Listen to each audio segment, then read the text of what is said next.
Shakti Parashakti Yatra time 51 சக்தி பீடம் நம்ம பார்த்துட்டு இருக்கோம். அதில் தமிழ்நாட்டில் இருக்க 3 சக்தி பீடம் இருக்குங்க.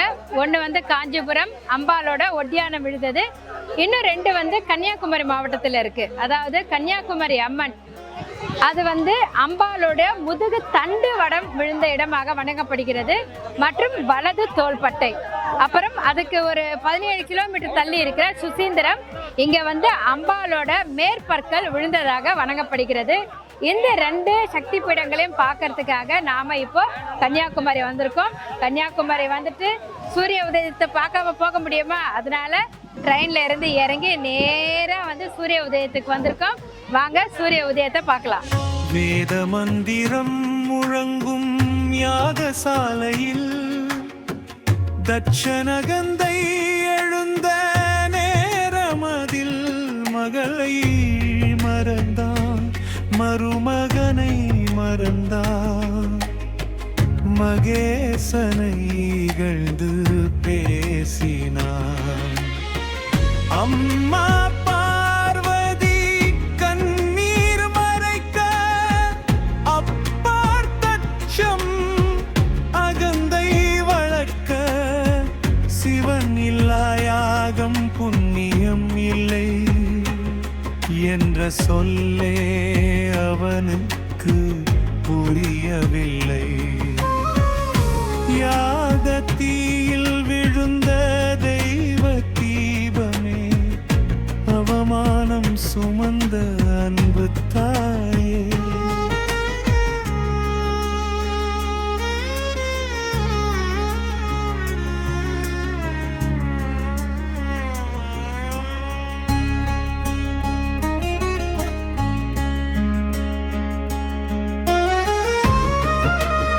அம்பாலோட மூக்கத்தி வந்து உலக புகழ் பெற்றதுங்க. ஒரு ஏழை குடியவனுக்கு வந்து பெண் குழந்தைகளா பிறந்துட்டு இருக்கு. அப்போ மறுபடியும் அந்த ஏழையோட மனைவி வந்து கர்ப்பமாக ஆகிறாங்க. இந்த முறையும் பெண் குழந்தை பிறந்தா நான் வந்து தற்கொலை பண்ணிக்குவேன் அப்படின்னு சொல்றாரு. அதே மாதிரி 8வது குழந்தையும் 9வது குழந்தையும் வந்து பெண் குழந்தையா தான் பிறக்குது. அதனால அந்த விவசாயி வந்து அவர் ஒரு மரம் ஏறுறவருங்க. அவர் வந்து கிணத்துல விழுந்து தற்கொலை பண்ணிக்க போகணும்னு நினைக்கிறாரு. அப்போ போற வழியில ஒரு பாம்பு புத்து இருக்கு. அந்த புத்துல போய் கையை விடுறாரு. தடக்குன்னு கையை எடுத்துடுறாரு. என்னன்னு பார்த்தா ரொம்ப சூடா இருக்குன்னு விலைக்கு பார்த்தா அவருக்கு ஒரு மரகத கல் ஒன்று கிடைக்கிறது. அந்த கல்லை எடுத்துட்டு நேராக ராஜா கிட்ட போய் அதை கொடுக்குறாரு. ராஜா வந்து நீ எவ்வளவு தூரத்துக்கு ஓடுறியோ அந்த நிலம்லாம் உனக்கு சொந்தம்னு சொல்றாரு. அதை வந்து அந்த ஏழை குடியவனுக்கு வந்து பெரிய பணக்காரர் ஆகிறாரு. அந்த கல் கிடைச்ச அன்னைக்கு ராஜா தூக்கிட்டு இருக்கும்போது அம்பாள் வந்து கனவுல வந்து உன்கிட்ட கிடைச்சிருக்க அந்த கல் வந்து ரொம்ப பிரசித்தி பட்டுறது, அதில் எனக்கு ஒரு மூக்குத்தி பண்ணி கொடுன்னு கேட்குறாங்க. அதனால மறுநாள் வந்து ராஜா எழுந்து கனவுல வந்து பாரு அம்பாளுக்கு ஒரு மூக்குத்தியை பண்ணி கன்னியாகுமரி அம்மனுக்கு வந்து கொடுத்துருக்காரு. அந்த மூக்குத்தி தான் இன்றளவுக்கும் அம்மாவுக்கு வந்து போட்டிருக்காங்க. இந்த மூக்குத்தியோட ஒளி எவ்வளோன்னா கடல் கடந்து இருக்கும் அப்படின்னு சொல்றாங்க. அந்த காலத்துல மாலுமிகள்லாம் அம்பாளோட மூக்குத்தி ஒளியை கலங்கரை விளக்கணும்னு நினைச்சிட்டு நேராக வந்து விபத்துக்கள்லாம் உண்டாயிருக்கு. அப்படிப்பட்ட மிக சிறப்பு வாய்ந்த ஒரு மூக்குத்தியை தான் அம்பாளிங்க அனுபவிச்சுட்டு இருக்காங்க. அதை நாம கண்ணால பார்க்குற பாக்கியம் நமக்கு இன்னைக்கு கிடைச்சிருக்கு. வாங்க அதை நம்ம பார்க்கலாம்.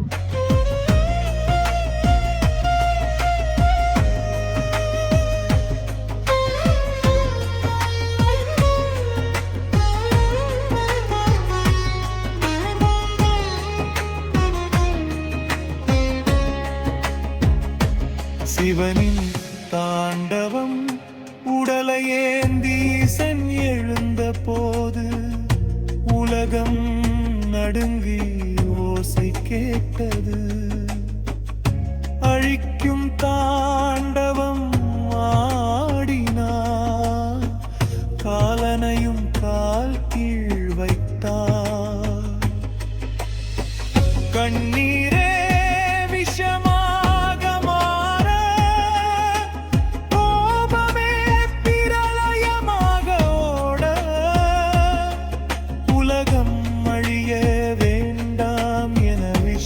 சக்கரம் சுழன்றதே சரணம் சே சக்தி பீண்டபோது. இது 51 சக்தி பீடம். இது 51ல் 24. இது அம்மனுக்கு ஸ்பைனல் கார்டு, தண்டுவடம். இது கன்னியாகுமரி தேக சௌந்தரி பாலசௌந்தரி. இந்தியா நேம் சர்வாணி. சர்வாணி. சரி. அம்பாள் வந்து தண்டுவடம். இது வந்து உருவம் கிடையாது, இது முதுகு பாகம். சரிங்க. முதுகு பாகம். 51 சக்தி பீடத்தில் அம்பாளோட தண்டுவடம் விழுந்த இடத்துல தான் நம்ம இப்போ இருக்கோம். இது கன்னியாகுமரி மாவட்டத்தில் இருக்குது. கன்னியாகுமரி பகவதி அம்மன் கோவில் இருக்கு இல்லையா, அதுக்கு பக்கத்துலேயே அம்பாளோட தண்டுவடம் விழுந்த சக்தி பீடம் இருக்குது. ஸோ கன்னியாகுமரியை பார்த்துட்டு அப்படியே வெளியே வந்தீங்கன்னா ஒரு 2 நிமிஷம் நடந்தால் போதும், அம்பாளோட சக்தி பீடம் இருக்குது. அம்பாளோட சக்தி பீடத்தை எல்லாரும் பார்த்து அம்பாளோட அருள் உங்கள் எல்லாருக்கும் கிடைக்கணும்னு மனசார வேண்டிக்கிற ஓம் சக்தி பராசக்தி. இதுதான் மூலஸ்தானம். ஓ, பகவதி அம்மனோட மூலஸ்தானம். இதுதான் மூலஸ்தானம். சரிங்க. இந்த அம்மா தான் வெளியே வரும், பகவதி அம்மா வெளியே வராது. ஓ, ஓகே, சரிங்க. இந்த அம்மா தான் மனுஷாதான் வதம் பண்ணது, இவ தான் வதம் பண்ணுவோம். மகிஷாசுரனை வதம் பண்ணது அம்பாள். அந்த அம்பாள் தான் வந்து ஊர்வலமாக எடுத்துகிட்டு போவாங்க இல்லையா. அந்த 10 நாள் திருவிழா வைகாசி திருவிழா அன்னைக்கு 10 நாள் வந்து அம்மா வந்து ஊர்வலமாக இந்த ஊரை சுற்றி வருவாங்க. அது வந்து அந்த விசேஷம் வந்து ரொம்ப பெருசு இல்லைங்களா. 10 நாள் வந்து கொண்டாடுவாங்க அந்த திருவிழாவை. பரிவட்டம் இருக்குங்க. பரிவட்டம் கட்டி வந்து ரொம்ப சிறப்பாக கொண்டாடுவாங்க.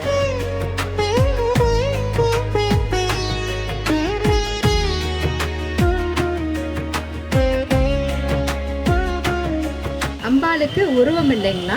உருவம் கிடையாது. ஆமாம், தண்டுவடம் மாதிரி இருக்கு பாருங்க. அம்பாளோட தண்டுவடம் விழுந்த பகுதி நம்ம தமிழ்நாட்டில் கன்னியாகுமரியில் இருக்குது. அது வந்து ரொம்ப சிறப்பு வாய்ந்தது. ஒவ்வொருவரும் இந்த தேவியை வந்து தரிசிக்கணும். அம்பாளோட அருள் உங்கள் எல்லாருக்கும் கிடைக்கணும்னு நான் மனசார வேண்டிக்கிறேன். ஓம் சக்தி பராசக்தி. இங்கே இருக்கிற இந்த சக்தி பீடத்திற்கு புதுசாக ஒரு கோபுரம் கட்டுறாங்க. அதற்கு நம்மளால் ஆன உதவிகளை நம்ம செய்யலாம். அதற்கான எண்ணும் காண்டாக்ட் நம்பரும் இங்கே கொடுத்துருக்கேன். முடிஞ்ச அளவுக்கு எல்லாரும் இந்த அம்பாளோட கோபுரம் வர்றதுக்கு உதவி பண்ணுங்க. நன்றி.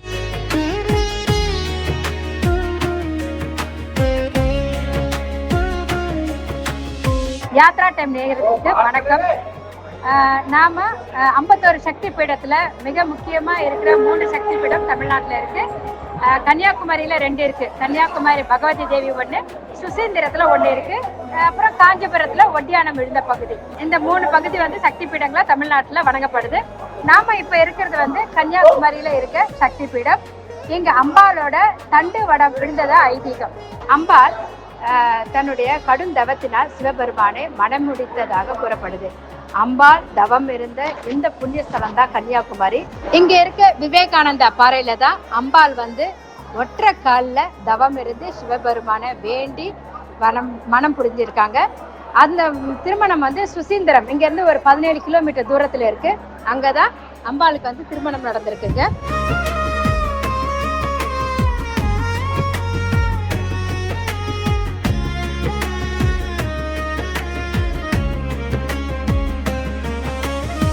இந்த அம்பாளோட இன்னொரு மிக சிறப்பு என்னன்னு பார்த்தீங்கன்னா, நம்ம மற்ற கோயிலெல்லாம் போகும்போது பார்த்துருக்கோம், விளக்கேற்றணும், கயிறு கட்டி வச்சு கும்பிடணும், அப்படிலாம் நிறைய நம்ம வந்து பார்த்துருக்கோம், கேட்டிருக்கோம். ஆனால் இந்த அம்பாள் கிட்ட நாம் ஒன்றுமே எடுத்துகிட்டு போக வேண்டாங்க. மனசால அம்மா கிட்ட வேண்டிக்கிட்டாவே போதும். நம்மளோட எண்ணங்கள் எல்லாமே அம்மா அவளோட தவத்தோடு சேர்ந்து நம்மளோட எண்ணத்துக்காகவும் வேண்டிக்கிட்டு நம்மளோட எண்ணங்களையும் வேண்டுதல்களையும் நிறைவேற்றி கொடுக்குறாங்க. குழந்தை வரம் வேணும் அப்படின்றவங்க இந்த கோயிலுக்கு வந்து வேண்டிக்கிட்டா கண்டிப்பாக குழந்தை பிறக்கும்னு சொல்கிறாங்க. திருமணம், வாழ்க்கையில் வெற்றி, ஒவ்வொரு முயற்சி எடுத்தோம் நம்மளால வெற்றி பெற முடியல அப்படின்னு நினைக்கிறவங்க கூட இந்த அம்பாளை வந்து மனசார நினச்சிக்கிட்டு வீட்லேயே ஒரு விளக்கு ஏற்றி, அம்மா என்னுடைய காரியங்கள் சக்ஸஸ் ஆகணும், ஜெயிக்கணும் நான் அப்படின்னு வேண்டிக்கிட்டாவே இந்த அம்பாள் நமக்கு வந்து துணை இருந்து நம்மளுடைய எண்ணங்களை வெற்றியாக்கி கொடுப்பாங்க. ஓம் சக்தி பராசக்தி.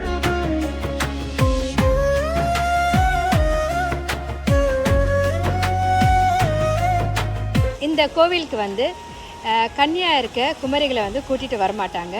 ஏன்னா இங்கே இந்த கோவிலுக்கு வந்தால் கல்யாணம் ஆகாது, அப்படி குழந்தை பிறக்காது அப்படின்லாம் சில பேர் சொல்லியிருக்காங்க. அது அப்படி கிடையாதுங்க. இந்த கோவிலுக்கு வந்தால் நிச்சயமாக கல்யாணம் நடக்கும், குழந்தைகள் பிறக்கும். ஏன்னா அம்பாள் இங்கே வந்து கடும் தவம் செஞ்சு தான் சிவபெருமானை தன்னுடைய கணவனாக அடைஞ்சாங்க. பக்கத்தில் இருக்க சுசீந்திரத்தில் தான் அவங்களோட திருமணம் நடந்தது. அதனால் அந்த மாதிரி எண்ணங்களெல்லாம் தவிர்த்துடுங்க. இந்த கோவிலுக்கு வந்தால் கண்டிப்பாக கல்யாணம் நடக்கும், குழந்தை பாக்கியம் கிட்டும் அப்படின்றது உண்மை. இதே மாதிரி ஒரு கோயில் வந்து நம்ம சென்னையில் இருக்குங்க, மாங்காடு கோவில். அங்கே இருக்க அம்பாளும் சிவனுக்காக தவம் புரிஞ்சு திருமணம் செய்ததாக ஒரு ஐதீகம் இருக்குது. அதே மாதிரி இந்த கன்னியாகுமரியிலும் அம்பாள் வந்து கண்டிப்பாக வந்து நமக்கு வந்து துணை இருப்பாங்க. நாம் எல்லாரும் அம்பாள் கிட்ட வெனசார வேண்டிக்குவோம். ஓம் சக்தி பராசக்தி. தாட்சாயணியின் தியாகம், தந்தையின் சொல் தாயின் இதயம் கிழிக்க.